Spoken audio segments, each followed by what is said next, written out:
شروع اللہ کے نام سے جو بڑا مہربان نہایت رحم والا ہے۔ اسکول میں گرمیوں کی چھٹیاں شروع ہو گئی تھی۔ اس وقت ہم چاروں بہن بھائی چھٹیاں کیسے گزارے کے موضوع پر مذاکرات کر رہے تھے۔ سونیا کی نظر امی پر پڑی جو باورچی خانے میں کھانا بنا رہی تھی۔ اچانک اس کی ذہن میں ایک آئیڈیا آیا۔ وہ جوشیلے انداز سے بولے، ہم اپنا باورچی خانہ کھولتے ہیں۔ ارے وہ تو پہلے ہی سے کھلا ہوا ہے اور وہاں امی کھانا بھی بنا رہی ہے۔ ارمغان عجیب سی نظروں سے سونیا کو دیکھتے ہوئے بولا، ارے موٹی عقل والے آدم زاد، میرے کہنے کا مطلب ہے کہ ہم اپنا ہوٹل کھولتے ہیں جہاں ہم کھانا بنائیں گے، لوگوں کو کھلائیں گے، پیسے کمائیں گے، چھٹیوں سے فائدہ اٹھائیں گے اور پیسے بھی ہاتھ آ جائیں گے۔ سونیا بالکل بڑے لوگوں کی طرح سمجھاتے ہوئے بولی۔ پہل تو ارمغان سنتا رہا، پھر بولا، اچھا مجھے یہ تو بتاؤ کہ موٹی عقل کا مطلب کیا ہوتا ہے؟ میری سمجھ میں یہ نہیں آتا کہ یہ عقل ہوتی کیسی ہے، لمبی، چھوٹی، پتلی یا موٹی، چکور یا گول، یہ چلتی ہے یا اڑتی ہے؟ اور تمہیں کیا پتا میری عقل موٹی ہے یا پتلی؟ تم دیکھ کر آئی ہو۔ بھیا نے مداخلت کی، اچھا یہ بتاؤ کہ ہم اپنا ہوٹل کھولیں گے کہاں؟ کھانا بنائے گا کون اور کھانا کھانے آئے گا کون؟ صبا نے کہا، مجھے ٹھیک لگ رہا ہے کہ ہمارا وہ کمرہ جو مین روڈ پر کھلتا ہے اسے ہم ہوٹل بنائیں گے۔ کھانا باورچی خانے میں بنا کر کمرے میں رکھ دیں گے۔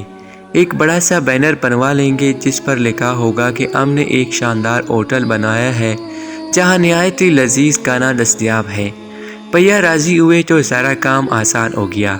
تیسرے دن ہم نے اپنا کام سنبھال لیا۔ سونیا اور صبا نے پچھلا کمرہ پہلے ہی صاف ستھرا کر لیا تھا۔ بھیا نے کھانا پکانے کا سامان اکٹھا کیا، اگرچہ کچن میں سب کچھ بکھرنے پر انہیں امی سے ڈانٹ بھی پڑی جو انہوں نے چپ چاپ سن بھی لی۔ ارمغان سب کو ہوٹل کے بارے میں بتانے کے لیے چل پڑا جہاں اسے عجیب باتیں سننی پڑی، لیکن اس نے بہترین صبر کا مظاہرہ کیا۔ جب کھانا بنانے کی باری آئی تو ناچ نہ جانے آنگن ٹیڑھا کے مصدقات سب نے کھانا خراب کرنے میں پورا حصہ لیا۔ سونیا نے دادا ابا کے آزمے کے چورن کو بطور گرم مسالہ ڈالا۔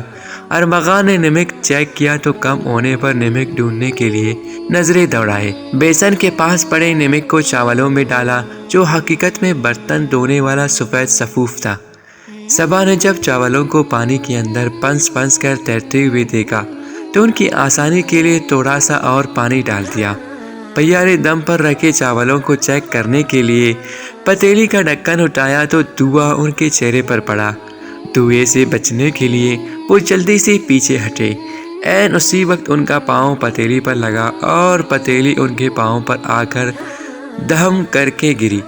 باورچی خانے کا ایک کونا چاولوں کے نقش و نگار سے مزید ہو گیا اور ایک بار پھر وہ اپنا پاؤں پکڑ کر کہنے لگے، ارے جل گیا، جبکہ ارمغان، سونیا اور صبا نے انہیں ایسے گور رہے تھے جیسے کہہ رہے ہو، اگر بڑے نہ ہوتے تو بتاتے ہم آپ کو۔ تھوڑی دیر بعد کا نظارہ کچھ یوں تھا کہ ابو اپنی آرام دہ کرسی پر بیٹھے شباب نامہ پڑھ رہے تھے، جبکہ یہ چاروں بالکل ابو کے سامنے ہاتھ باندھے کھڑے تھے۔ سزا کے لیے ابو کے حکمیہ الفاظ سنائی دیے، میری لائبریری کتابوں سے بھری ہوتی ہے، تم میں سے ہر ایک کم از کم 5 کتابیں پڑھے اور اپنی رائے کا اظہار کرے۔ تاریخ کی کتابیں تمہیں بتائیں گی کہ ماضی میں کیا ہوتا رہا ہے۔ سفر ناموں سے تم ہر ایک ملک اور شہر کی سیر کر سکتے ہو۔ سائنس کے موضوع پر کتابوں سے پتہ چلے گا کہ انسان کیسے ترقی کرتا ہے اور آئندہ کیا ہونے والا ہے۔ مذہبی اور اخلاقی کتابیں پڑھ کر زندگی گزارنے کا سلیقہ آ جائے گا۔ یہ تمہارے لیے ایسی سزا ہے جس سے تم بھرپور فائدہ اٹھا سکتے ہو اور چھٹیاں بھی اچھی طرح گزرے گی۔ وہ چاروں کچھ سوچتے ہوئے ابا جان کی لائبریری کی طرف چل دیے۔